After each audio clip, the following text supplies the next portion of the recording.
రవి. మాది గోసాల పెనంలోని మండలం కృష్ణా జిల్లా.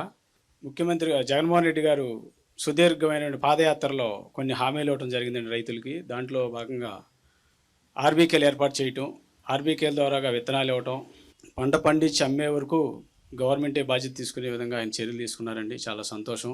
అట్లాగే మా రైతుల తరపున మేము అడుగుతున్నాం సార్, మాకు ఇంకా ఈ రైతులకి ఇంకా మెరుగైన సేవలు ఏమందిస్తారని మేము అడుగుతాం జరుగుతుంది సార్ రైతుల ద్వారా. అన్ని విధాల అంటే మీకు కొంత అవగాహన ఉండి ఉంటుంది. పాదయాత్ర గురించి చెప్పారు.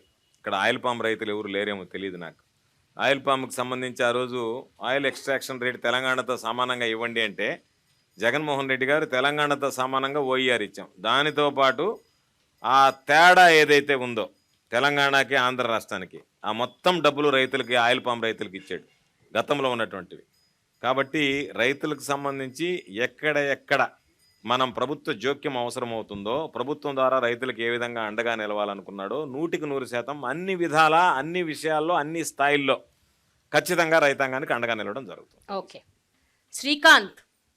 ఎన్టీఆర్ జిల్లా జగ్గేపేట మండలం అనుమంచిపల్లి గ్రామ రైతు భరోసా కేంద్రంలో గ్రామ వ్యవసాయ సహాయకులుగా 2019 మన కొత్తగా గవర్నమెంట్ ఫామ్ అయ్యాక మన సీఎం సార్ 10,000 చిల్లర వరకు మనకి రైతు భరోసా కేంద్రంలో గ్రామ వ్యవసాయ సహాయకులుగా మాకు ఉద్యోగాలు ఇచ్చి ఉన్నారు.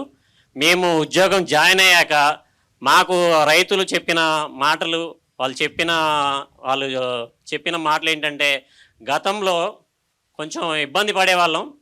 ఇప్పుడు ఈ రైతు భరోసాలు ఏంటంటే విత్తనం నుంచి కూడా మేము అమ్ముకునే వరకు కూడా మాకు ఎక్కడికి వెళ్ళాల్సిన పని లేకుండా గ్రామంలోనే మాకు గ్రామ రైతు భరోసా కేంద్రాలు ఒక నాలెడ్జ్ సెంటర్గా మాకు ప్రతి విషయాన్ని, మాకు తెలియని విషయాల్ని ఎక్కడికో వెళ్ళి పక్కన వాళ్ళని అడిగి తెలుసుకోకుండా గ్రామంలో ఉన్నటువంటి రైతు భరోసా కేంద్రంలో ఉండే ఒక అధికారి దగ్గరికి వెళ్ళి మేము తెలుసుకుంటున్నాము.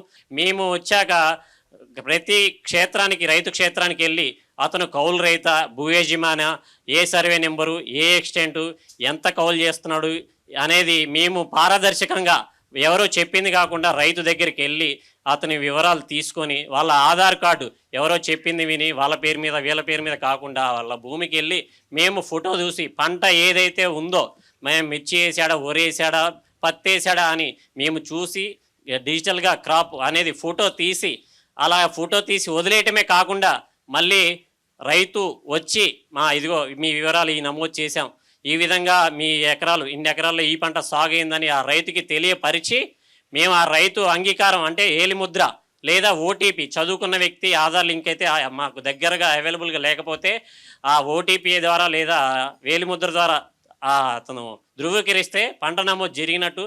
ఇలా నమోదైతే ఈ క్రాప్ ప్రాతిపాదికన ఏది ఉన్నా కూడా ఈ క్రాప్ అనేది మూలం కాబట్టి మన ప్రభుత్వం వచ్చాక పారదర్శకంగా ఈ క్రాప్ బేస్ ప్రకారమే ఏదైనా అందివ్వడం జరుగుతుంది. కావున ప్రతి ఒక్క రైతు కూడా నష్టపోకుండా ఈ గవర్నమెంట్ అనేది చాలా మేలు చేసి ఉపయోగపడుతుంది. దయాకర్. నేను 2016 నుంచి వ్యవసాయం చేస్తున్నాను. 2019 దాకా నాకు గవర్నమెంట్ నుంచి, అంతకుముందు గవర్నమెంట్ ఉందా, గవర్నమెంట్కి ఏ ఒక్క లబ్ధి పొందలేదు సార్. 2019 నుంచి ఇప్పటి వరకు నేను 5 తపాలుగా రైతు భరోసా పొందాను సార్.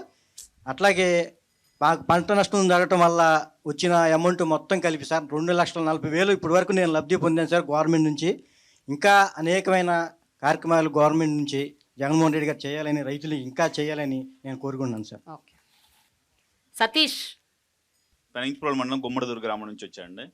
నేను కస్టమ్ హైరింగ్ సెంటర్ ద్వారా ఒక హార్వెస్టర్ తీసుకున్నాను అండి. అది జగన్మోహన్ రెడ్డి గారి గవర్నమెంట్లో ఒక కస్టమ్ హైరింగ్ సెంటర్ ఒక 4 గ్రూపు ఫామ్ అయ్యి దానికి 8,80,000 రూపాయలు సబ్సిడీ ఇచ్చారు. ఆ సబ్సిడీ ద్వారా నేను వరి కోత మిషన్ తీసుకున్నాను అండి.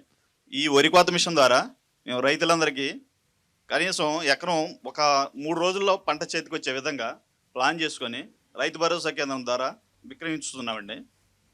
ప్లస్ నాదొక విన్నపం అండి, ఈ కస్టమ్ హైరింగ్ సెంటర్ ద్వారా ఒక గ్రూప్కి 4 సభ్యులకే ఈ సబ్సిడీ అనేది పరిమితం చేయకుండా ఇండివిజువల్గా టార్పాలిన్ పట్టాలు, power spares, implements, full wheels కానీ, కల్టివేటర్ కానీ ఇలా సకాలంలో అంటే ఒక 4 పరిమితం కాకుండా అందరికీ, రైతులందరికీ అందించాలని కోరుకుంటున్నాను. అంటే కరెక్టే. మన ఆలోచన ఏమిటి అంటే ఒకే విడతలో అందరికి ఇవ్వడానికి ట్రాక్టర్లు కష్టమవుతాయి కాబట్టి రైతులకు అందుబాటులో తీసుకురావాలి కాబట్టి ఒక రైతు మిత్ర గ్రూప్ను ఏర్పాటు చేసి కస్టమ్ హైరింగ్ సెంటర్ పెట్టాలనే ఆలోచనతో పెట్టాం. గత ప్రభుత్వంలో రైతు రథం అని ఇచ్చేటువంటి వాళ్ళు. ఈ రైతు రథాలు ఎట్లాంటి వాళ్ళకి ఇచ్చారంటే, నేను వ్యవసాయ శాఖ మంత్రిగా ఈరోజు ఉన్నాను కదా, నా ముందు వ్యవసాయ శాఖ మంత్రిగా ఇంతకుముందు చెప్పినట్టుగా సోమిరెడ్డి గారు ఉండేవాడు. రైతులకు ఇచ్చేవాళ్ళు కాదు. ఎవడైతే వైఎస్ఆర్ కాంగ్రెస్ పార్టీ వాడు తెలుగుదేశం పార్టీ కండువా వేసుకుంటాడో వాళ్ళకి ఇచ్చారు. రైతు రథాలు రైతులకు ఇవ్వలేదు. ఇంకొకటి ఏంటంటే 6 లక్షల రూపాయలని ట్రాక్టర్కి ధర నిర్ణయించారు. 1.5 లక్ష సబ్సిడీ, 4.5 లక్ష రైతు కంట్రిబ్యూషన్, 6 లక్షలు. బహిరంగ మార్కెట్లో ఆ ట్రాక్టర్ ధర నేను చాలా మందికి 5 లక్షలకు ఇప్పించాను.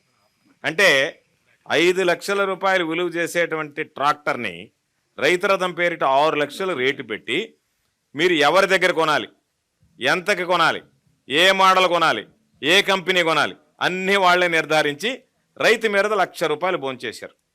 ఈ ప్రభుత్వం వచ్చిన తర్వాత రైతు మిత్ర గ్రూపులను ఏర్పాటు చేశాం. మీరందరూ కలిపి ఒక ఇది పెట్టుకోండి, హార్వెస్ట్ మిషన్ కానీ లేకపోతే ఇదని ఇచ్చాం. 375 మోడల్స్, రైతు ఏ మోడల్ కోరుకుంటే ఆ మోడల్ నేరుగా మీరు కొనుక్కున్నారు.